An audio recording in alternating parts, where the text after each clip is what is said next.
Prophet's mosque during his time. بسم الله الرحمن الرحيم إنما يعمر مساجد الله من آمن بالله واليوم الآخر صدق الله العظيم.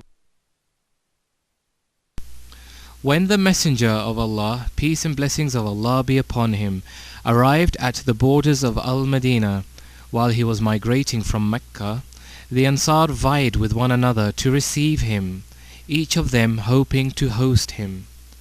Some of them were even holding the rein of his camel, but the Messenger of Allah, peace and blessings of Allah be upon him, would tell them, "Leave her alone, for she is being commanded." The camel took the Messenger of Allah, peace and blessings of Allah be upon him, throughout the dwellings and farms of the Ansar, until she arrived at a land in the dwellings of Banu Najjar. She knelt down and then got up. She moved on not too far and then returned to the place where she earlier knelt down at. The Messenger of Allah, peace and blessings of Allah be upon him, disembarked.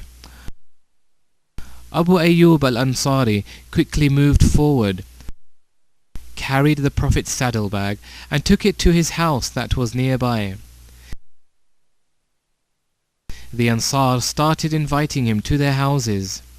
When he asked for his saddlebag, he was informed that Abu Ayyub had taken it to his house. He stayed at the house of Abu Ayyub that day. On the following day, the Messenger of Allah, peace and blessings of Allah be upon him, asked about the land on which his camel knelt down the previous day, and he was told that it belonged to two orphans. He called them and offered to buy the land from them. The two young boys wanted to grant the land to the Messenger of Allah, peace and blessings of Allah be upon him, as a gift. He insisted on buying it. The land was a ground used for drying dates. There were some palm trees and a few old graves on it. There was also a small stagnant pond there. The Messenger of Allah, peace and blessings of Allah be upon him, ordered that the place be cleared for a mosque. The companions, including the Ansar and the Muhajirin, were then gathered. They brought water, removed the decaying bones from the graves, prepared the ground, and, with the Prophet's direction, drew boundaries of the structure. 70 feet from the north to the south, and 60 feet from the east to the west. They dug its foundation 1.5 meters deep, and filled it with appropriate amount of stones to the surface. They then raised it up above the ground by 3 cubits. The Messenger of Allah, peace and blessings of Allah be upon him, took part in this work along with his companions. He would hold stones against his noble stomach, and the companions would rush unto him, saying, "Messenger of Allah, we can do that for you." But he would insist on physically taking part in the work. Some companions wanted to make the structure unique, but the Messenger of Allah, peace and blessings of Allah be upon him, said, "I would rather have a hut like that of Prophet Moses." They completed construction of its walls with mud bricks, making it 5 cubits in height. The structure had 3 doors, one in the eastern side, one in the southern side, and one in the northern side.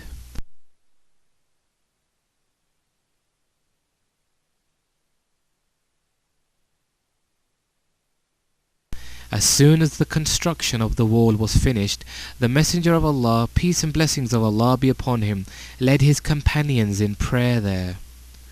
When the heat became severe, the companions lined up the palm trunks, put a mat of palm branches on it, and then covered with palm leaves. On the southern side of the wall, they erected a shaded place there called a sufa, where poor emigrants and visitors took shelter. On the southeastern side of the mosque, 2 apartments were built for the Prophet's 2 wives,